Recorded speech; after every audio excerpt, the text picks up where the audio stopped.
Hola a todos, soy la profesora Jocelyn y estamos aquí en nuestro podcast Tradición Intelectual de Occidente. En esta ocasión me acompañan dos chavos y una chava y vamos a conocer sus nombres. Soy Alejandro Llamas. Yo soy Laura Montes. Y yo soy Luis Núñez. Ok, ellos están aquí para platicarnos sobre un autor que les gustó mucho, que se llama Bruno. Bueno, ese no es su nombre, chavos. Cuéntenme qué onda con la vida de este personaje, cuál era su nombre completo, todo eso. Sí, por ejemplo, lo que usted mencionaba, profesora, que su nombre no es Giordano Bruno, él se lo cambió, su verdadero nombre es Filippo. Él nació aproximadamente en el año 1548 en Nola. Nola es un pequeño pueblo que se encuentra aproximadamente a 20 kilómetros de la hermosa ciudad de Nápoles. En ese momento hay que recordar que esta ciudad se encontraba bajo dominio español. Sus padres eran Giovanni Bruno, un hombre de armas en el ejército español, porque pues, por lo mismo ya mencionado, y su madre era Frau Lisa Sabolino. Órale con el nombre, ¿no? Frau Lisa. Ok. ¿Qué más, chavos? ¿Traen ahí algún otro dato? Pues hablando de la vida de Filippo, comenzó sus estudios en Nola, pero en 1562 se traslada a Nápoles. En junio de 1565 ingresa en el orden de los dominicos, que es una orden religiosa de la Iglesia Católica, donde se dedicó al estudio de la filosofía aristotélica y a la teología de Santo Tomás. Ese mismo año, como ya habían dicho, cambió su nombre de pila por el de Giordano, que no se sabe el por qué, pero entre nosotros sabemos que Filippo no está tan chido, ¿verdad? Sí, ya sé. Como que es un nombre artístico, ¿no? Dice, Sí, yo voy a es poner un como- nombre artístico. Como Ay. todo cantante o autor en sí que se cambia el nombre por algo que suene mejor, ¿no? Sí, tipo Maluma, ¿no? Ajá. Porque se llama Maluma, espero. Sí. Ok.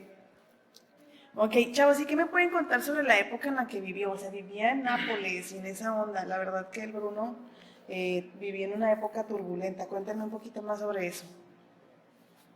Bueno, Giordano Bruno vivió en una época donde la religión se imponía sobre todo. Ujú. De hecho, Giordano Bruno en sus inicios estudiaba religión. Ajá. Era Un frailecillo. era Sí. un feliz. Ajá, se metió de fraile, ¿no? Sí, era un Sí. frailecillo. Solo que desde joven era muy rebelde y lo notaron en él. Entonces, por eso se empezó a interesar en otros temas que no son la religión. De hecho, un dato curioso por lo cual Filippo se empezó a introducir en este mundo es que él llegó a leer libros parcialmente prohibidos o prohibidos, porque recordemos que antes la religión solamente resguardaba esos libros, no se deshacía de ellos porque sabían que en un futuro tal vez podían tener repercusión de alguna manera. Él leyó estos libros cuando estaba estudiando de fraile. Él leyó libros que estaban parcialmente prohibidos, como ya lo mencioné, y esto se denominaba según qué tanto blasfemaba según la iglesia. Si hablaba totalmente y refutaba todo lo que decía la iglesia, el libro era totalmente prohibido. Y si en algunas de sus teorías o algo el libro metía a Dios como algo bueno, como algo que causaba esta teoría, era tomado como parcialmente prohibido, pero de igual manera no estaban al alcance del público. Y Giordano, a escondidas por la noche, entraba a la zona de libros prohibidos y los leía, lo cual provocó que fuera desterrado, de varios conventos. Sí, no, o sea, como que él tenía mucha curiosidad por saber qué decir. Es que nada más basta que pongas algo prohibido para que todo el mundo lo quiera leer, o sea, y más los rebeldes.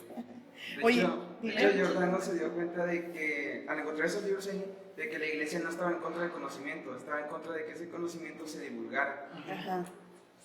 O sea, sí era una época bastante, pues, locochona, ¿no? Del dominio de la iglesia. Entonces, ahí, imagínate, Giordano estaba ahí como medio atrapado. Oigan, ya mencionaron algunas curiosidades de este cuate, pero ¿tienen alguna más que me puedan contar? Pues yo tengo de que siempre ha sido un chico rebelde, tenía un carácter pues algo como que le valía todo y se arriesgaba por eso, desafiaba la autoridad y se ha convertido en un mártir de la ciencia por la defensa de las ideas heliocentristas, aunque hay que decir que la causa principal de su juicio fue porque negaba el pecado original, la divinidad especial de Cristo y por poner en duda su presencia en la Eucaristía. O sea, el chavo fue... ¿Lo quemaron? Sí, él murió en la hoguera. De hecho, Giordano no podías tú retractarte de lo que habías dicho y quedar como alguien, quedar mal parado tú como persona y refutabas tus propios puntos. El problema aquí, bueno, no problema, lo que Giordano hizo fue quedar como un mártir, que fue como quedaron la mayoría de los autores que pues conocemos. De hecho, Giordano, él en sus teorías, como dijo mi compañera, de hecho él incluía a Jesucristo. Él nos hablaba de un universo extenso e infinito, porque él recalcaba y decía reiteradas veces que como su Dios era de amor infinito, el universo que él había hecho era vasto y lleno de vida y infinito, al igual que su amor. Entonces Giordano no estaba en contra de la iglesia, pero también fue quemado, y de hecho una de las cosas con las que quedó resignado es que recordemos que él cambió de religión. Él se hizo protestante, él se hizo de esta religión que habla que Jesucristo era una persona muy buena, que sí, hay que seguir su ejemplo, pero que no tenía divinidades, estaba privado de estas divinidades que nos habla la Iglesia católica y cristiana. Sí, de hecho esa es una de sus curiosidades, ¿no? Que primero empezó como fraile y luego se pasa a ser a la religión protestante. Oigan, ¿y por qué consideramos a este autor un clásico? ¿Por qué podría ser un clásico? Además de que por rebelde y por desafiar todo y por su muerte. O sea, ya nada más la pura biografía te da para que es un personaje que recuerdas mucho, ¿no? Es que también es imposible no hablar de astronomía sin mencionar a Giordano, porque llegó a romper esquemas a la hora de poner sus teorías sobre la mesa. Él apoyaba, recordemos, como mencionó mi compañera Ana, hablaba de la teoría de Copérnico, que ponía al Sol como el centro y no a la Tierra. Pero la iglesia decía que Dios nos había hecho su imagen y semejanza y por ello nosotros debíamos ser el centro de todo.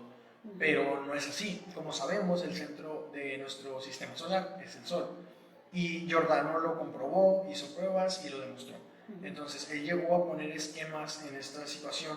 Entonces, es imposible, como ya lo dije, hablar de astronomía sin mencionar a Giordano Bruno.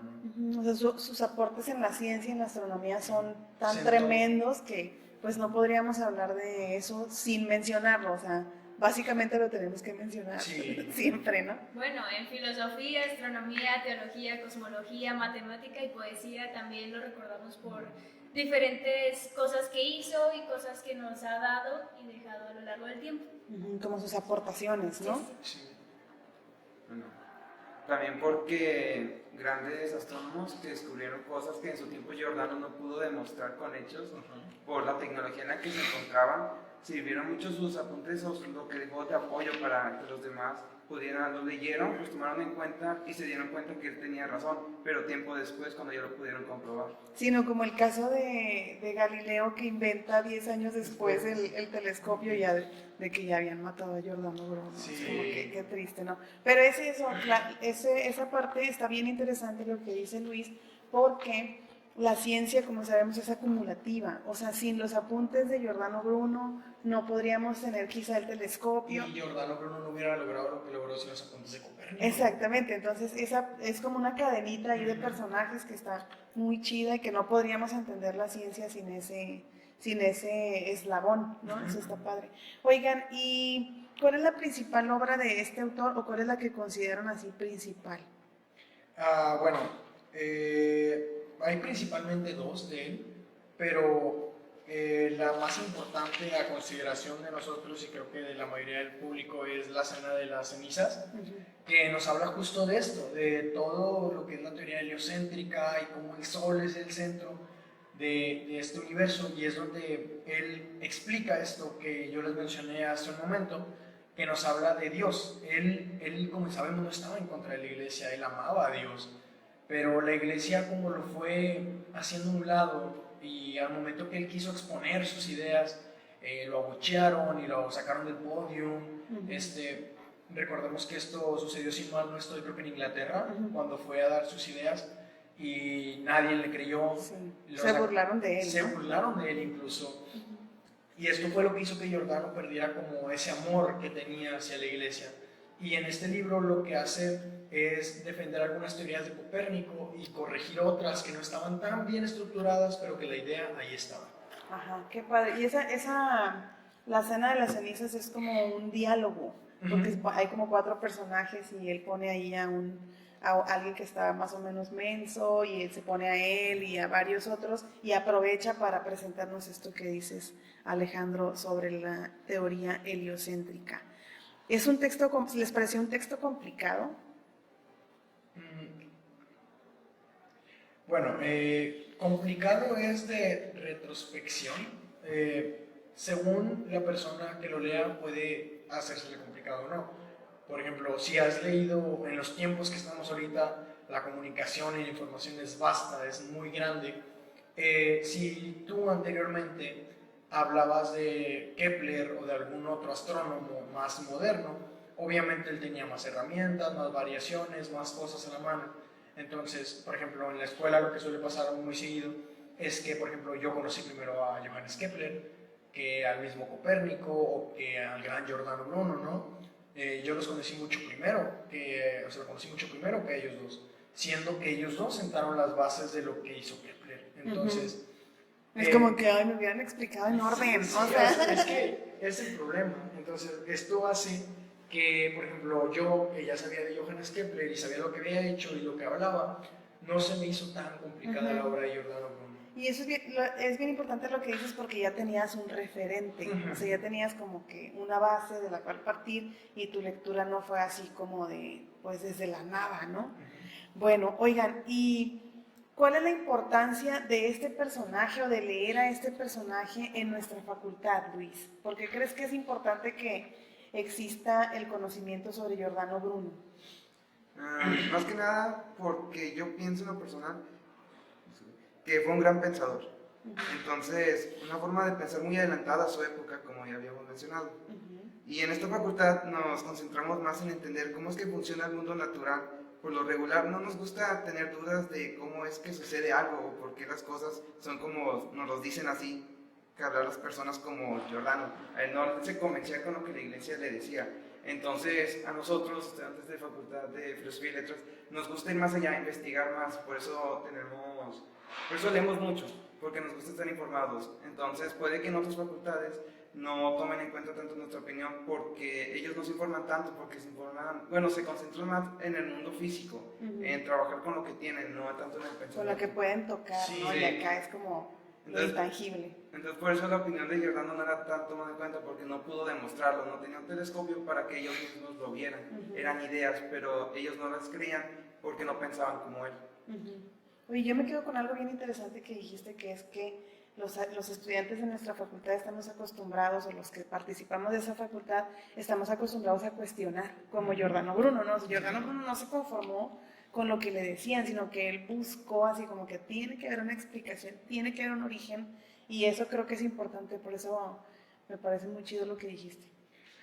También un día alguien que admiro, que es de grado superior y es una persona que admiro y quiero mucho y aprecio mucho, mencionó que si no queríamos cambiar el mundo, ¿qué hacíamos en esta facultad, verdad?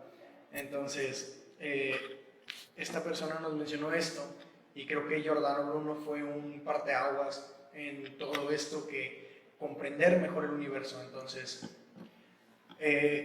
con lo que nos dice esta persona, creo que Giordano Bruno es como una figura que nos demuestra que hay que ir más allá de lo que sabemos y investigar más. Y siempre querer más y nutrirnos siempre de todo lo que tenemos a nuestro alrededor. Sí, como que Giordano Bruno es como nuestro referente a seguir, ¿no? Como de cuestionarlo todo y querer cambiarlo, eso también está muy chido. Bueno, yo también creo que como estudiante de la carrera de filosofía, obviamente nos tenemos que preguntar absolutamente todo, ya que las cosas no suceden porque sí.